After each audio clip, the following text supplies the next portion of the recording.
다윗과 함께 하신 하나님을 찾아가는데 오늘 6번째 시간 사무엘상 18장 12, 14절 같이 한번 은혜로 목소리와 함께 읽기를 원합니다. 같이 읽겠습니다. 시작. 여호와께서 사울을 떠나 다윗과 함께 계심으로 사울이 그를 두려워한지라. 그러므로 사울이 그를 자기 곁에서 떠나게 하고 그를 천부장으로 삼음에 그가 백성 앞에 출입하며 다윗이 그의 모든 일을 지혜롭게 행하니라. 여호와께서 그와 함께 계시니라. 아멘. 숨을 한번 크게 쉬면 좋겠습니다. 원치 않게 우리 안에 들어왔던 두려움들, 염려들, 미움, 정오, 그리고 끝없는 그 분노, 이 시간 우리가 다 뱉어내고 하늘의 생기가, 샬롬의 능력이 우리 안에 가득 채워지기를 축복하면서 다시 한번 숨을 한번 크게 쉬면 좋겠습니다. 감사합니다. 더운 여름밤에 가족들과 함께 볼 수 있는 감동적인 영화 한 편을 잠깐 먼저 소개합니다. 2015년에 개봉된 영화예요. 블레이크 레이블이라는 어떤 여주인공이 주인공이 된 어떤 판타지 로맨스 영화, 정확한 제목은 아델라인은 이 주인공 이름이에요.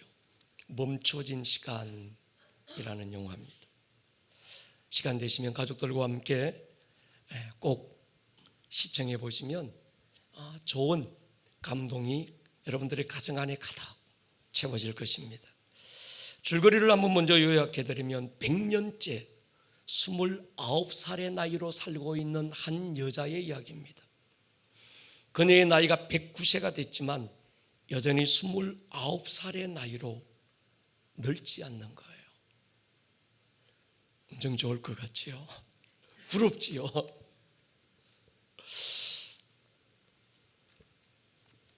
이 주인공 아델라인은 1908년 샌프란시스코 아동병원에서 태어나고 1929년에 멋진 남자 만나서 사랑에 빠지고 결혼하게 됩니다. 그리고 3년 후 딸아이 하나를 낳아요. 1937년 그녀가 29살이 되던 해 남편이 공사장에서 사고로 목숨을 잃습니다. 혼자 아이를 키우게 된 아델라인은 부모님 댁에 있는 아이를 보러 가는 길에 갑자기 폭우가 쏟아지고 빗길에 미끄러지면서 차와 함께 호수에 전복이 돼버려요. 차 안에서 숨이 멎는 순간에 하늘에서 벼락이 빵 쳤고 그 벼락은 호수에 맞아요. 그리고 그 차 안에 있는 아델라인의 차에 정통으로 충격을 줍니다. 이 전기 충격이 아델라인의 멈춰버린 심장에 충격을 주고 갑자기 심장이 다시 뛰기 시작해요. 그리고 번개에 맞으면서 아델라인의 몸에 유전자 돌연변이가 일어났는데 늙지 않는 거예요. 이 일이 세간에 알려지면서 많은 사람들이 아델라인을 실험 대상으로 삼기 위해서 집요하게 쫓아다닙니다. 그 사람들을 피해서 10년에 한 번씩 이사하고 이름을 바꾸어가며 딸아이와 함께 숨겨진 삶을 살게 됩니다. 어느 날 자기 할머니 같은 딸아이의 모습을 보면서 굉장히 마음을 아파해요. 이 아델라인이 107세가 되던 해 파티에서 앨리스라는 한 남자를 만나고 사랑에 빠지게 됩니다. 그녀의 나이가 107세지만 신체적 외모는 여전히 29살입니다. 사랑하는 사람들이 늙어가고 사랑하는 딸이 늙어 자기 할머니처럼 변하고 있는 모습, 그리고 가장 가까이서 함께 추억을 나누었던 사랑하는 사람들이 늙고 죽어가는데 혼자만 늙지 못하고 남겨져 있는 고통이 어떤 것인지 이 영화는 보여주고 있었습니다. 중간중간 스토리가 얼마나 흥미진진하고 반전에 반전을 거듭하면서 전개되지만 제가 다 말씀드리면 반칙인 것 같아서 여기서 생략하고 결론만 말씀드립니다. 이 아델라인이 앨리스라는 남자의 부모님 결혼식 40주년 기념일에 초청을 받고 거기 갑니다. 그리고 앨리스의 아버지가 한때 자신이 사랑했던 그 남자라는 사실을 알고 또 한 번 충격을 받아요. 그 앨리스라는 남자의 아버지가 이 여자를 알아본 거예요. 충격 속에서 앨리스가 몰래 차를 운전하고 집을 빠져나가고 막 급하게 막 흥분해서 도망가다가 사고가 납니다. 그리고 심장이 멈추어요. 119 구급대원이 달려왔고 심장 박동기로 충격을 주면서 멈추었던 심장이 1937년 호수 안에서처럼 다시 뛰게 되고 살아납니다. 하루는 외출을 준비하더니 아델라인이 나가기 전에 거울을 보고 옷매무새를 다듬다가 엄청난 사실을 발견하고 굉장히 기뻐하면서 영화가 엔딩이 됩니다. 그 마지막 엔딩이 제게 특히나 큰 울림으로 남았습니다. 이 아델라인 주인공이 발견한 건 자기 머리에 난 흰머리카락 하나였어요. 사람들은요, 어떻게 하면 늙지 않고 젊음을 유지할 수 있을까? 거울에 비친 자신의 얼굴에 잔주름의 골이 깊어지는 걸 보면서, 탄력 잃고 늘어지는 자신의 피부를 보면서, 시력이 희미해지고 희끗하던 머리가 점점 백발로 변해가는 모습을 보면서 인생의 서글픔을 느껴요. 그런데 이 영화는 그것이 얼마나 큰 축복이고 행복인지 다시 깨닫게 해주는 거예요. 사랑하는 자식이 자신보다 더 늙어가는 모습을 지켜보는 엄마의 마음이 행복할까요? 사랑했던 부부가, 남편이, 아내가 두 사람 중 어느 하나가 먼저 세상을 떠나는 것을 지켜보고 있어야 되는 남겨진 자는 과연 행복할까요? 여러분, 행복은 사랑하는 사람들과 함께 나누는 추억 속에 있고 함께 나이를 먹고 늙어가는 것 속에 있는 줄로 믿습니다. 늙어가는 모습 바라보고 한숨 짓지 마세요.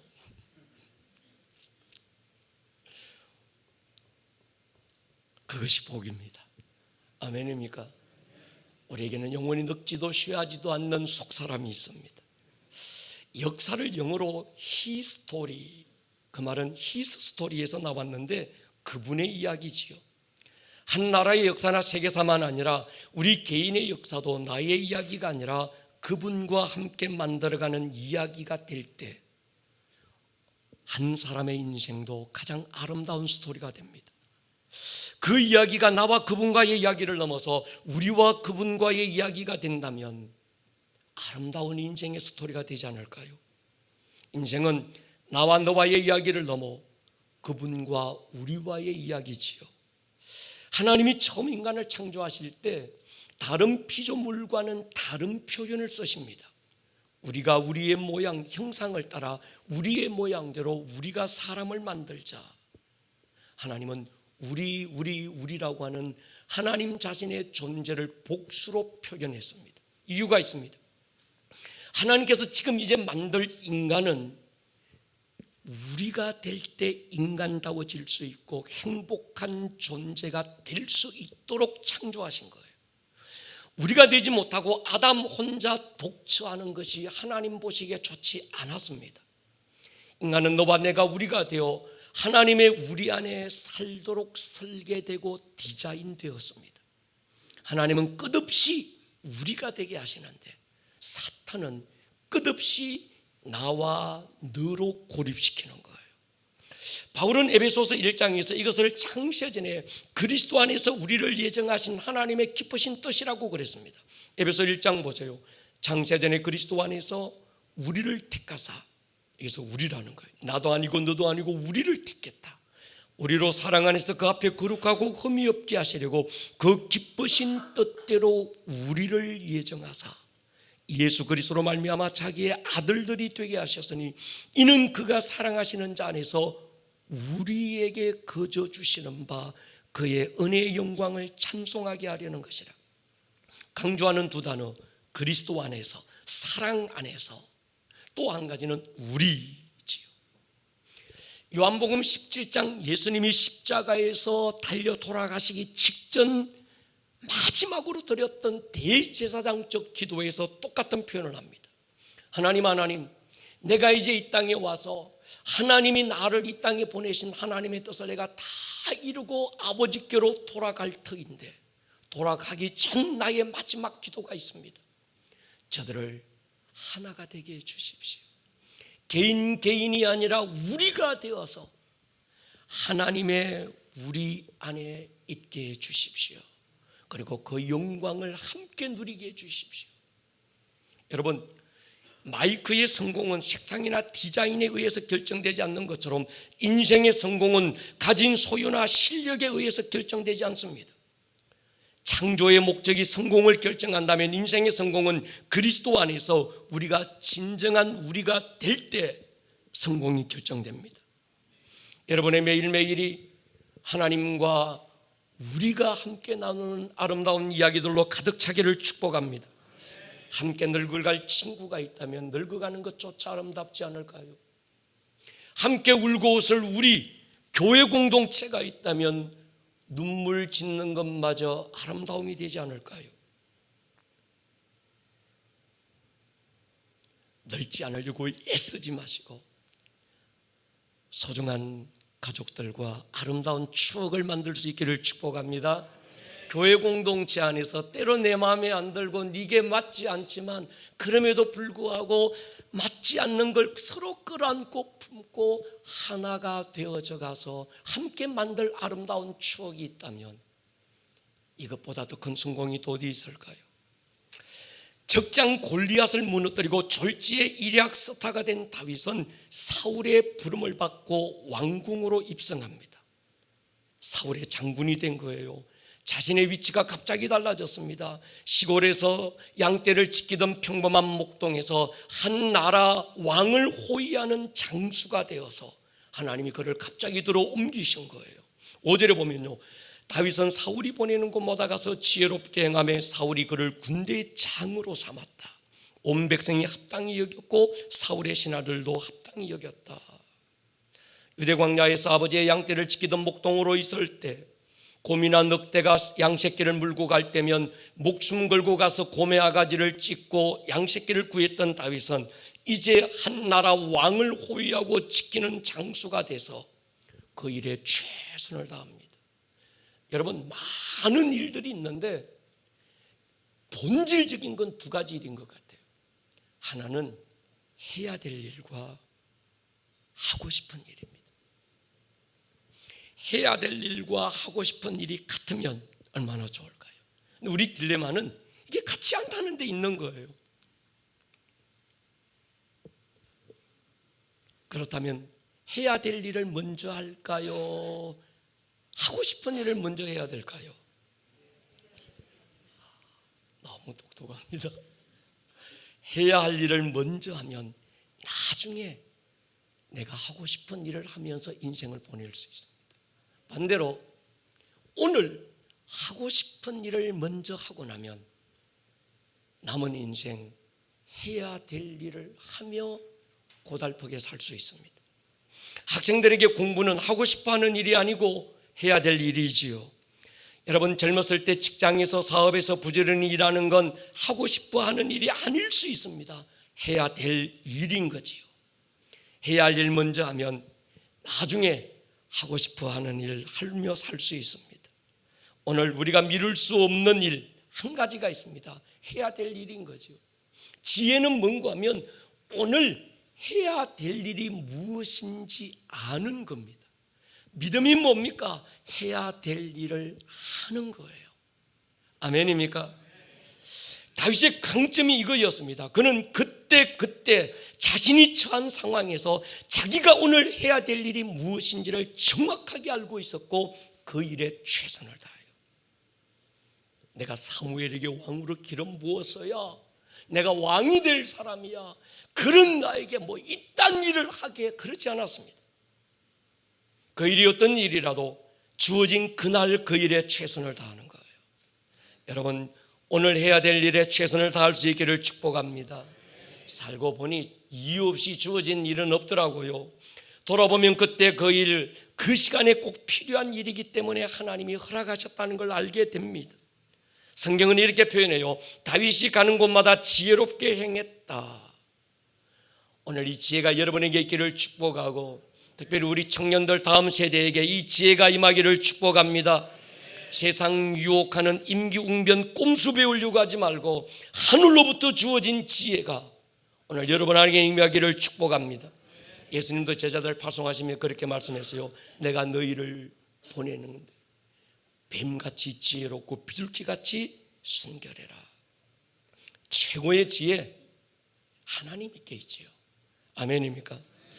제가 이만큼 목회 경륜이 쌓이면서 부담되는 일이 한 가지가 있습니다.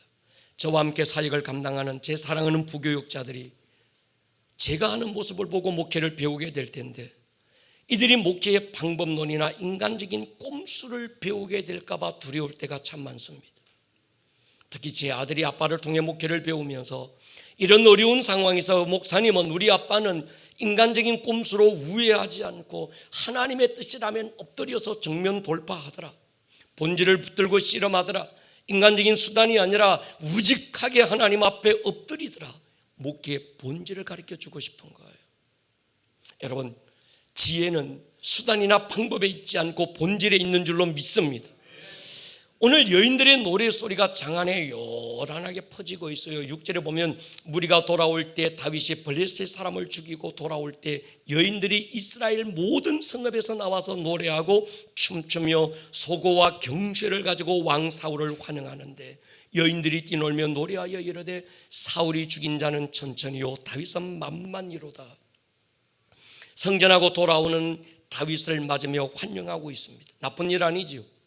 좋은 일이고 축하해야 될 일이고 환영받을 일이 분명합니다. 근데 영적으로 보면 아직도 그 백성들의 수준이 낮은 거예요. 그들의 노래소리 보면요, 사울이 죽인 자는 천천히고 다윗이 죽인 자는 만만이다. 백성들의 눈에는 다윗과 함께 하신 하나님은 보이지 않고 다윗만 보여요. 그것도 또 사울과 비교하고 있습니다. 같은 사건이지만 출애굽기로 돌아가 볼 필요가 있습니다. 애굽을 나왔던 이스라엘 백성들이 광야로 나갔을 때 가장 먼저 맞닥뜨린 장벽은 홍해라고 하는 도무지 건들 수 없는 거대한 장벽이었습니다. 이 불가항력적 장벽 앞에서 모든 백성들이 절망하고 원망하고 있을 때 출애굽의 영웅 모세가 손에 들고 있던 지팡이를 높이 들자 갑자기 홍해가 갈라지고 대로가 만들어집니다. 이스라엘 백성들이 다 건넌 후 뒤따라오던 애굽의 군대가 홍해에 들어서자 갑자기 홍해가 다시 큰 바다로 하나가 되면서 모든 애굽의 전차와 병거를 수장시키고 말았습니다. 이것을 본 미리암과 여인들의 노래를 들어보십시오. 출애굽기 15장 21절에 보면요, 미리암이 그들에게 화답하여 이르되 너희는 여호와를 찬송하라. 그는 높고 영화로우심이요 말과 그 탄 자를 바다에 던지셨음이로다. 그들의 눈에 모세가 없어졌어요. 하나님만 보이는 거예요. 그들은 모세를 찬양하거나 누구와 누구를 비교하거나 그게 아닙니다. 하나님을 찬양하고 있는 겁니다. 우리가 지금 다윗을 따라가고 있지만 두려운 것은 다윗이라고 하는 시대의 영웅이 우리의 가슴에 남는 것이 두렵습니다. 우리가 다윗을 따라가고 있지만 우리가 집중해야 될 분은 다윗의 하나님인 줄 믿습니다. 다윗을 다윗 되게 하신 하나님 한 분을 따라가야 합니다. 여러분, 어떤 상황에서도 사람 따라가지 않을 수 있기를 축복합니다. 우리가 볼 때 그 사람 대단한 것 같고 그 사람 뭔가 있는 것 같이 보여도 인간은 인간입니다. 하나님만 따라갈 수 있기를 축복합니다. 사람의 칭찬과 인정을 조심하십시오. 오늘 내 앞에서 인정하고 박수치고 칭찬하던 그 사람 돌아서 등에 비수를 꽂을 수도 있습니다. 가장 가까운 친구가 가장 무서운 적이 되는 게 인간입니다. 여인들의 칭찬에 다윗의 마음이 우쭐대거나 교만하지 않습니다. 그는 여전히 하나님 한 분 아름다움을 바라보고 있었고 흔들림이 없는데 문제는 사울이었어요. 한때 제 아내도 사람들의 인정과 칭찬에 목마를 때가 있었어요. 지난번 10days 리바이벌 때 박우종 목사님이 조용기 목사님에 대해서 하신 말씀이 제게 큰 위로가 됐습니다. 이 조영기 목사님이 설교를 마치고 집으로 돌아가면 가장 먼저 사모님의 인정과 칭찬을 듣기 위해서 괜히 사모님 앞에 어슬렁거리기도 하고 오늘 설교 어때서 칭찬을 유도하기도 하고 그러셨다고. 세계적인 영적 지도자도 나라와 다르지 않고 하는 안도감이 제게 있었습니다. 특히나 설교를 은혜롭게 한 날이면 누가 나를 인정해주고 오늘 정말 설교가 은혜롭고 탁월했다고 칭찬해 주기에 목마른 인간의 모습이 제 안에 있는 거예요. 근데 아시는 대로 제 아내는 별로 그런 데 관심이 없습니다. 33년 저분 앞에서 설교를 해왔는데 한 번도 오늘 당신 설교가 은혜로웠습니다 얘기를 들어본 적이 없어요. 지금은 아예 기대도 안 하지만, 그래서 감사하지만 때로 서운하기도 한 거예요. 우리 교인들도 굉장히 영적인 분들입니다.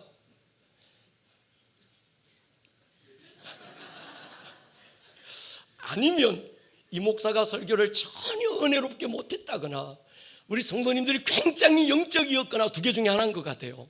한 번도 누구도 오늘 목사님 설교 은혜 받아서요, 설교 너무 좋아서요, 이런 분들이 없었습니다. 여러분, 우리 교회 굉장히 영적인 교회입니다. 할렐루야. 어느 유명한 강사가 우리 교회 강단에 와서 설교해도 그분을 보지 않아요. 주님 보는 줄로 믿습니다. 저분을 통해서 말씀하시는 주님의 음성을 듣는 거예요. 할렐루야. 우리가 수준이 대단합니다, 우리 교회. 여러분, 육의 방법과 육에서 나온 말은 누군가에게 잠깐의 위로는 될 수 있지만 또 다른 누군가에게는 상처가 되기도 해요. 그 여인들의 노래 소리를 사울이 듣습니다. 그리고 그 마음에 시기와 불쾌감과 분노가 막 일어납니다. 8절에 보면요, 사울이 그 말에 불쾌하여 심히 노하여 다윗에게는 만만을 돌리고 내게는 천천만 돌리니 그가 더 얻을 것이 나라 말고 무엇이냐. 여러분, 육에서 나온 건 육으로 들어갑니다. 아멘입니까? 영에서 나온 것만 영으로 들어가서 그 사람을 살려요. 아무리 귀에 듣기 좋은 말도 육에서 나온 말은 그 순간은 뭔가 달콤하고 막 힘이 되는 것 같은데, 여러분, 돌아서면 그게 그렇게 남아있지 않습니다. 이 한 일로 다윗은 사울의 미움을 받게 되고 결국은 쫓기는 신세대에서 광야를 헤매게 됩니다. 이 일이 있기 전에 사울은 다윗을 사랑했어요.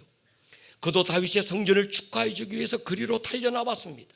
그런데 그때 들려왔던 여인들의 노래소리가 사울의 마음을 쥐어 뜯어놓고 말았습니다. 그래서 이렇게 말합니다. 그날 후로 사울이 다윗을 주목하였더라. 여러분, 가장 사랑했던 친구가 가장 미워하는 적이 되는 건 간단합니다. 한마디 말이면 충분합니다. 바울의 권고를 기억해야 합니다. 빌립보 3장 보세요. 같이 읽을게요. 3, 4절 시작.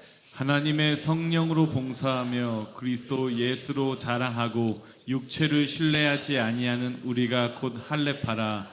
그러나 나도 육체를 신뢰할 만하며 만일 누구든지 다른 이가 육체를 신뢰할 것이 있는 줄로 생각하면 나는 더욱 그러하리니.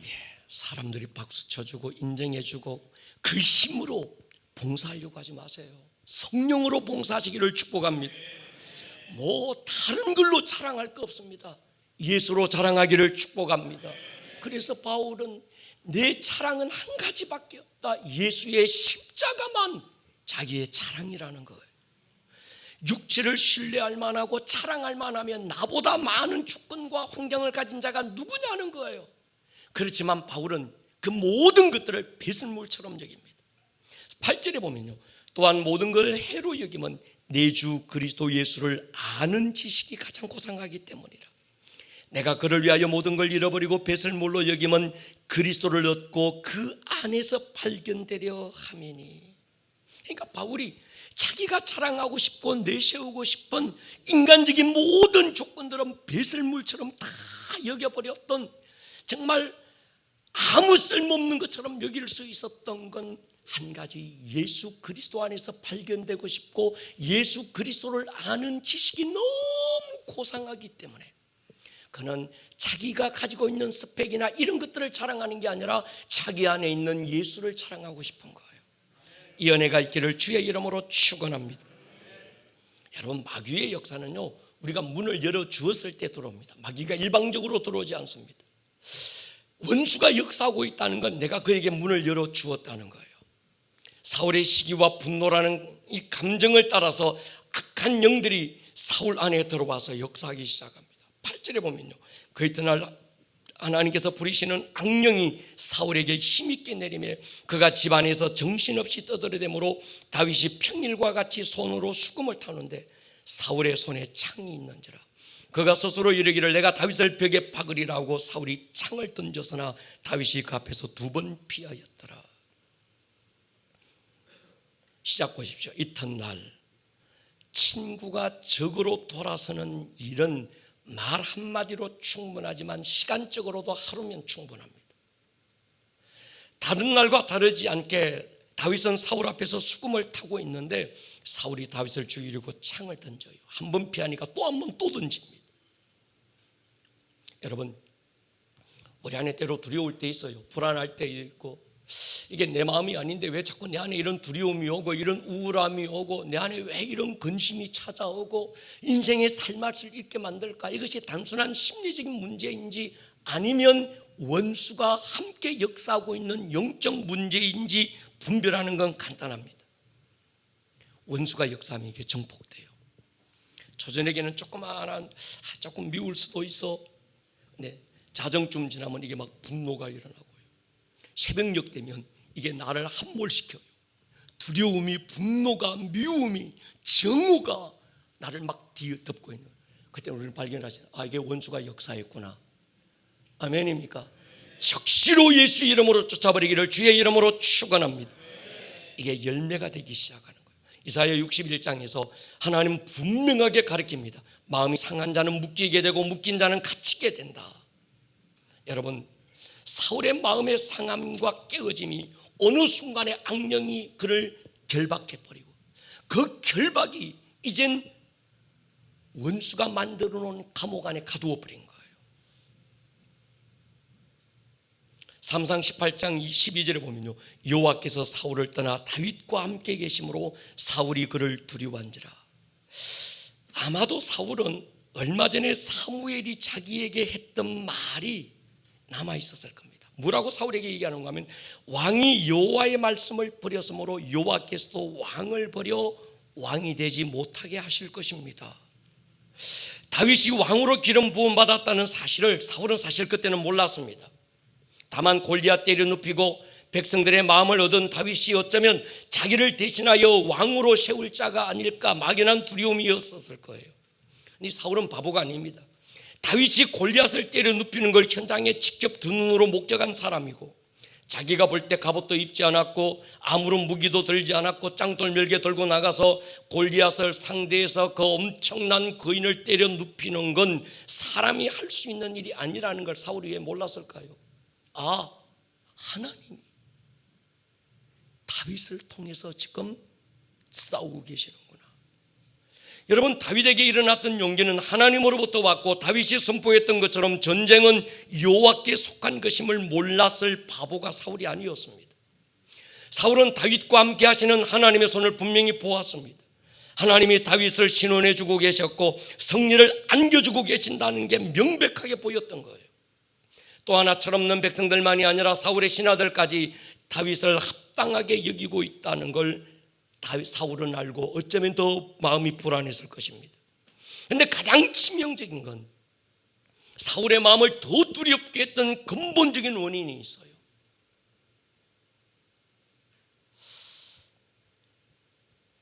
자기 안에 하나님의 임재가 없는 거예요. 자기 안에 하나님의 터치가 없어요.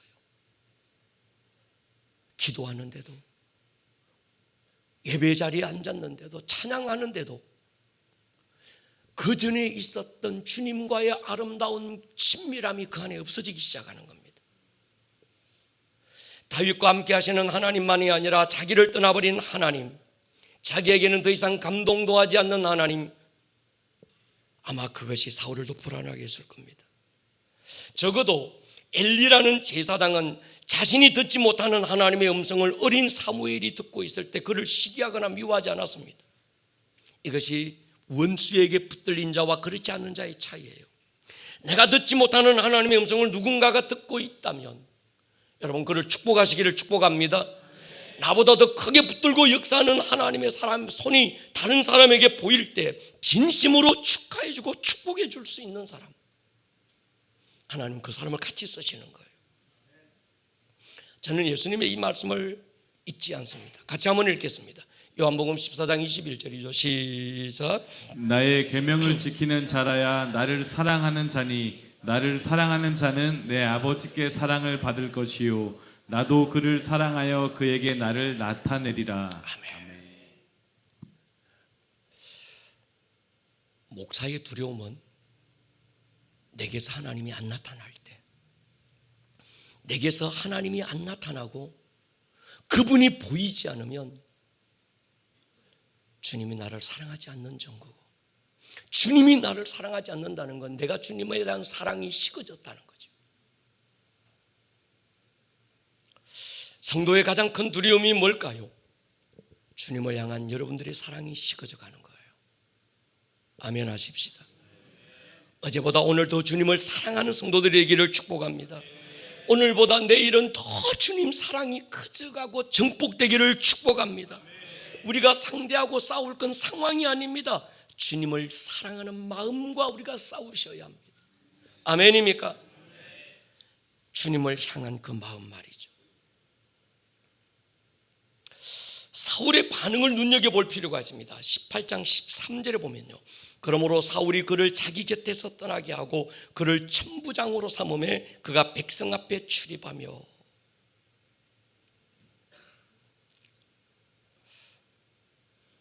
지금 사울을 무너뜨린 건 어리석은 반응이에요. 지금 사울이 다윗을 자기 곁에서 떠나게 하고 천부장으로 삼았던 이유가 있습니다. 자기가 죽이려고 하니까 명분이 없어요. 그래서 천부장 장수로 삼아서 블레셋과의 전쟁터에 내보내서 적군의 손에 다윗을 죽게 하자는 거예요. 여러분, 상황과 싸우지 않을 수 있기를 축복합니다. 믿음은 상황을 바꾸는 게 아닙니다. 내 반응을 바꾸는 겁니다. 믿음은 상황에 대한 재해석의 능력입니다. 해석을 바꾸면 태도가 달라집니다. 믿음으로 반응하면 상황은 저절로 바뀌는 거지요. 사울을 무너뜨린 결정적인 사실, 자기의 어리석은 반응 때문입니다. 아마 어쩌면 그때에도 자기를 정확하게 진단하고, 하나님의 촛대가 옮겨지고 있구나, 하나님의 기름 부음이 지금 내게로 흘렀던 하나님의 기름 부음이 고를 타고 다른 방향으로 흐르고 있구나, 하나님 앞에 엎드려 하나님 긍휼히 여겨주십시오, 하나님 다시 한 번 더 불쌍히 여겨주십시오, 하나님 은혜를 베풀어 주십시오, 하나님 앞에 엎드렸더라면 하나님의 기름 부음은 다시 사울에게로 흘러서리라고 저는 확신합니다. 그런데 사울은 인간의 수단과 방법을 동원해요.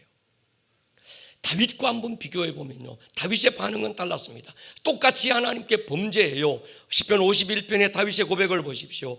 내가 주께만 범죄하여 주의 목전에서 악을 행했습니다. 11절에 나를 주 앞에서 쫓아내지 마시고 주의 성령을 내게서 거두지 말아 주십시오. 여러분, 지혜로운 사람은 어려울수록 주님 품을 파고들어요. 그런데 미련한 사람은 힘든 상황이나 문제가 닥치면 마음이 강팍해져요. 지혜로운 사람은 한없이 자기를 낮추고 하나님 앞에 엎드릴 줄 아는 겁니다. 사울이 다윗을 왕궁에서 쫓아냅니다. 다윗을 사랑해서가 아니라 전쟁터에 내보내 죽기를 기대했던 겁니다. 이때도 다윗에 대해서 성경은 이렇게 기록합니다. 다윗이 그 모든 일에 지혜롭게 행하니라 여호와께서 그와 함께 계셨다. 여기서 제 마음을 사로잡은 한 단어가 있습니다. 모든 일에 지혜롭게 행했다. 다윗이 행했던 지혜가 도대체 뭘까? 다윗의 지혜는 하나님이었어요. 아멘입니까? 하나님의 마음에 맞는 사람은 아무도 없는 들판에 있을 때나 화려한 왕궁에 있을 때나 위험으로 가득한 전장에 있을 때나 한결같이 주님을 바라보고 주님을 의지하는 겁니다. 하나님이 자신과 함께 하신다는 이 하나가 다윗의 지혜가 되었고 다윗의 담대함이 된 거예요. 나중에 다윗은 이렇게 시편 23편에서 고백합니다. 내가 사망의 음침한 골짜기로 다닐지라도 해를 두려워하지 않을 수 있었던 건 주께서 나와 함께 하십니다.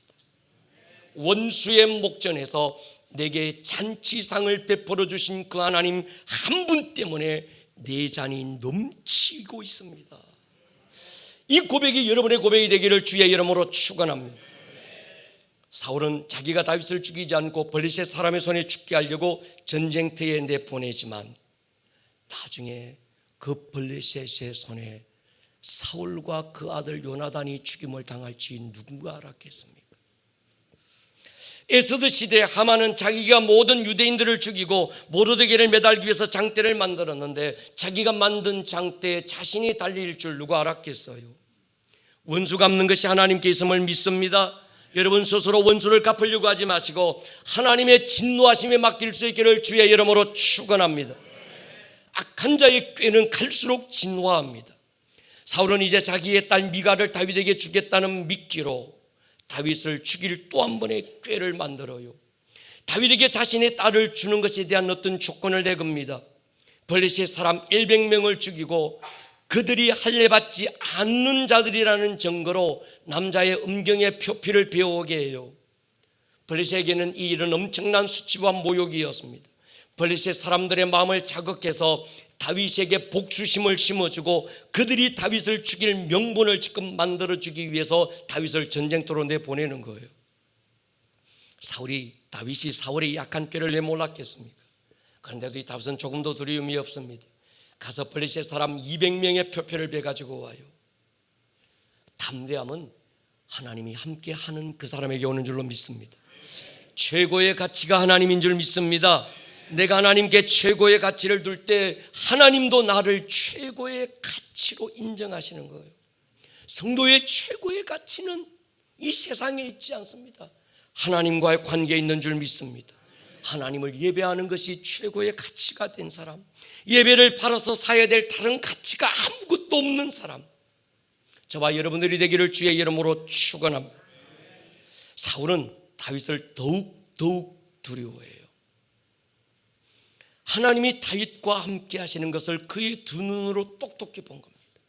여러분, 세상은요, 하나님이 함께 하는 자를 두려워합니다. 아멘입니까? 세상은 기름 부음 받은 자를 두려워해요. 돈을 가진 자를 부러워할 수는 있어도 두려워하지는 않습니다. 남다른 명예나 남다른 지식과 권력을 가진 자 부러움의 대상은 될 수 있을지 모르지만 두려움의 대상은 될 수 없습니다. 세상은 한 가지를 두려워합니다. 하나님이 함께하는 사람, 하나님이 신원해 주시는 사람, 하나님의 기름 부음 받은 자를 두려워합니다. 여러분, 세상이 여러분을 두려워하기를 축복합니다. 세상은 하나님의 사람들을 두려워해야 합니다. 최고의 힘 기름 부음이죠. 최고의 능력 하나님의 임재에 있는 줄 믿습니다. 삼상 18장 마지막 절 30절은 이렇게 기록합니다. 다윗이 사울의 모든 신하보다 더 지혜롭게 행하며 하나를 더 붙여요. 이에 그의 이름이 심히 귀하게 됐다. 여기서 강조하는 말씀, 지혜롭게 행했다. 결과가 뭡니까? 하나님이 그의 이름을 귀하게 높였다. 저는 이 복이 여러분에게 있기를 축복합니다. 지혜는 세상의 꼼수가 아니지요. 지혜는 하늘로부터 오는 겁니다. 하나님을 경외함이 지혜의 근본입니다. 지혜는 우리가 마땅히 해야 될 일을 하는 거예요. 아멘입니까? 하나님의 이름을 높이는 것이 마땅히 해야 될 일입니다. 하나님의 임재 안에 머물고 예배의 자리, 기도의 자리에 머물러서 주와 함께 얼굴을 마주보는 것, 그것이 성도의 최고 가치고 오늘 양보하지 않고 우선해야 될 우리의 기업인 줄로 믿습니다. 모든 이름 위에 뛰어난 예수 이름 우리가 높이면 낮고 천한 나의 이름 그분이 높이시는 거예요. 사람들이 여러분들을 높이는 것 다 가짜입니다. 아멘입니까? 돌아서면 당신을 높였던 그 사람이 당신을 끌어내릴 거예요. 그래서 예수님은 우리에게 말합니다. 미련한 자는 모래 위에 집을 짓는다. 당장은 빨리 짓는 것 같고, 당장에는 쉽게 지을 것 같고, 당장에는 그냥 막 아름답게 보일지 모르지만, 그러나 비가 오는 어느 날, 창수가 몰아치는 어느 날, 바람이 불어오는 어느 날이 반드시 있다는 거예요. 그때는 흔적조차 없어진다. 그러면서 주님이 하신 말씀이 있습니다. 지혜로운 자는 반석 위에 집을 짓는다. 그 반석이 예수 그리스도입니다. 하나님이 높여셔야 진짜 높아지는 줄 믿습니다. 어느 순간에 하나님이 그 사람의 이름을 세상에 드러내시고 사람들 앞에 높이시는 하나님의 카이로스의 한때가 있는 거예요. 내가 나의 이름을 높이면 교만이 되지만 하나님이 나의 이름을 높일 때는 영화로움이 되지 않을까요? 자신을 낳아준 아버지에게도 인정받지 못했던, 아무런 존재감마저 없었던 다윗이지만 하나님이 그 다윗의 이름을 기억하시고 하나님이 그 다윗의 이름을 높여주시니까 수천 년이 지난 지금까지 오고 오는 인간의 역사 속에 다윗이라는 이름을 기억하게 하고 높여주고 있는 거예요. 인간이 마지막으로 받을 복이 이름이거든요. 이 복이 여러분의 가문에 있기를 축복합니다. 여러분의 자녀들의 자녀들을 통해서 세대가 흘러갈수록 그 이름을 높이시는 하나님의 복이 더 증가되고 확장되고 배가 되고 아버지의 이름보다 자식의 이름이 더 높아지기를 축복합니다. 그 자식의 이름이 더 높아지는 한 가지 비결은 하나님이 그와 함께 하시는 것, 하늘의 지혜가 그를 붙드는 거라는 거예요. 다윗에게 하나님은 부분이 아니라 전부였습니다. 하나님 한 분이면 그의 잔은 넘쳤습니다. One thing is everything. 하나가 전부가 되는 비밀. 그 하나가 아니면 모든 것이 아무것도 아닌 것이 되는 비밀. 하늘의 지혜. 그것이 저와 여러분에게 있기를 축복합니다. 진심만으로 안 됩니다. 주님은 전심을 요구하세요. 그런데 이젠 전심을 넘으셔야 합니다. 특별한 마음, 특심이 있기를 축복합니다. 하나님은 그 사람을 높이시고 하나님은 그 사람과 함께 하시고 세상이 그를 두렵게 만들고 하나님이 그의 이름을 높이시는 거예요. 여러분, 원띵입니다. 지난 금요 철야 때 성도들 다 돌아가고 여기 우리 다음 세대 아이들 한 3, 40명이 예배 자리를 떠나지 못하고 앉아 있어서 막 예배하는 거예요. 시계가 12시가 되어가는. 그때 하나님께서 제 안에 주신 마음이 있어요. 이 목사, 이번 8월은, 한 달은 저 아이들의 한계를 뛰어넘는 하나님의 만지심의 흔적이 있을 거야. 제가 이 아이들을 불러다가 그렇게 축복했습니다. 얘들아, 이번 8월 한 달을 기대하자. 너희들의 한계, 너희들의 어떤 제한된 상황을 너희들의 힘으로 뚫어낼 수 없지만 너희들이 하나님 앞에 예배하고 하나님 앞에 머물면 하나님이 뛰어넘게 하실 거야. 할렐루야. 여러분, 우리 유치부 예배 현장 한번 가보셨습니까? 이게 뭐 하나 싶은데도 이 아이들의, 유치부 아이들의 예배 속에 하나님의 임재가 있어요. 우리 청소년들 마지막 캠프 때 제가 봤습니다. 캠프가 끝나고 하나이마다 전도사부터 눈물 흘리며 자기의 어떤 걸 고백하고 또 다른 애들이 돌아가면서 하나님 사랑합니다, 하나님 기뻐합니다, 하나이마다 입으로 터져나오는 그 아름다운 고백이 이 성전을 가득 채워지는 그 예배. 할렐루야. 어떤 교회 가보십시오. 수많은 사람들이, 잘나고 똑똑하고 대단한 스펙을 가진 사람들이 다 모였는데 그들의 예배에 하나님의 임재를 느낄 수 없는 예배, 종교 의식은 있고 종교 놀이는 있는데 그 가운데 하나님이 없는 예배, 우리는 그 예배를 거부할 것입니다. 한 번의 예배가 아브라함의 예배처럼 우리의 운명을 바꾸고 자손 대대를 바꿀 것입니다. 그래서 이번 12시간 이 아이들의 이 예배, 멈추지 않는 이 예배가 이 아이들의 제한된 상황을 뚫어낼 것입니다. 72시간 데이비 텐트를 통해서 우리 청년들의 가슴 속에 주의 임재로 가득 차오르는 걸 보게 될 것입니다.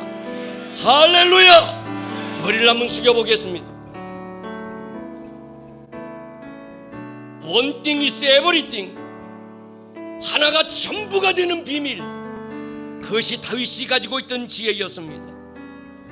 살아계신 나의 하나님,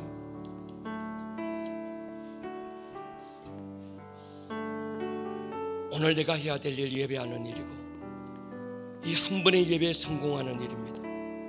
주님, 축복해 주십시오. 은혜 부어 주십시오. 주를 바라며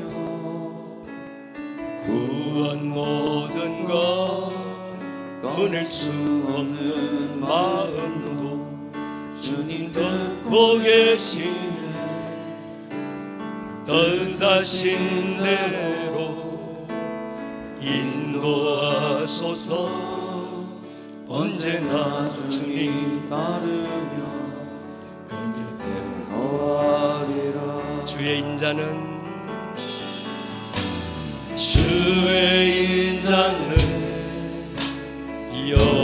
영원하시니 신실한 주의 이끄심 나는 찬양하리라.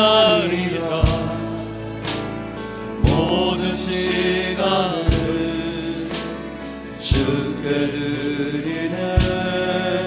한 걸음 내디딘 삶을 자리 소리 한번 일었을까요? 주께 드리네. 주와 함께한 고백 내 삶을 채우소서. 나를 향하신 주님의 마음 담아주소서. 주의 품으신 계획 내 손을 이루소서. 나의 삶의 결이 다시 한 번 더 고백할까요? 주와 함께한 고백, 주와 함께한 고백 내 삶의 채우소서. 나의 향하신 주님의 마음 담아주소서. 주의 품으신 계획 온전히 이루소서. 나의 삶의 결이 주의 길을 함께하소서. 우리 또 한 번 믿음으로 선포하십시다. 내 마음의 한 자리를 주께 드립니다. 내 마음의 한 자리, 가장 귀한 그 자리, 주 오셔서 앉으소서. 주님만 나의 고백, 내 마음의 한 자리, 가장 귀한 그 자리, 주 오셔서 다스리소서. 주님만 나의 전심으로 내 마음의 한 자리 주께 내어드립니다.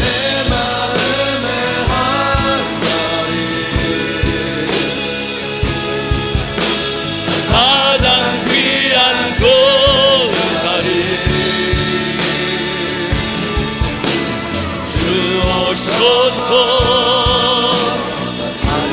살려소서 주님만 나의 오래 내 마음에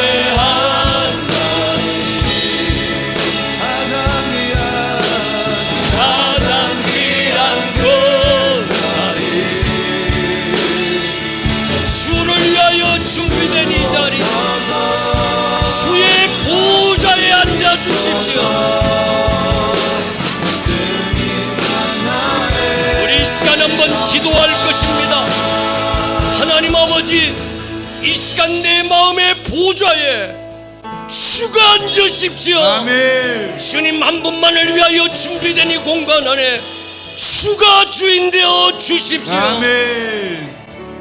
나의 모든 왕관을 주발 아래 내려놓고 우리 주의 주되심을, 주의 왕되심을 인정하고 아멘. 주의 통치를 기대합니다. 아멘. 주님 내 삶의 주인 되어 주십시오. 아멘. 하늘의 지혜로 충만케 해주십시오. 아멘. 주여 한번 부르고 기도합니다. 주여. 오늘 들었던 이 말씀이 듣는 말씀에서 끝나지 않고 여러분들의 삶에 살아내는 말씀으로 생명력 있는 말씀이 될 수 있기를 주님의 이름으로 다시 한번 축복합니다. 온 하늘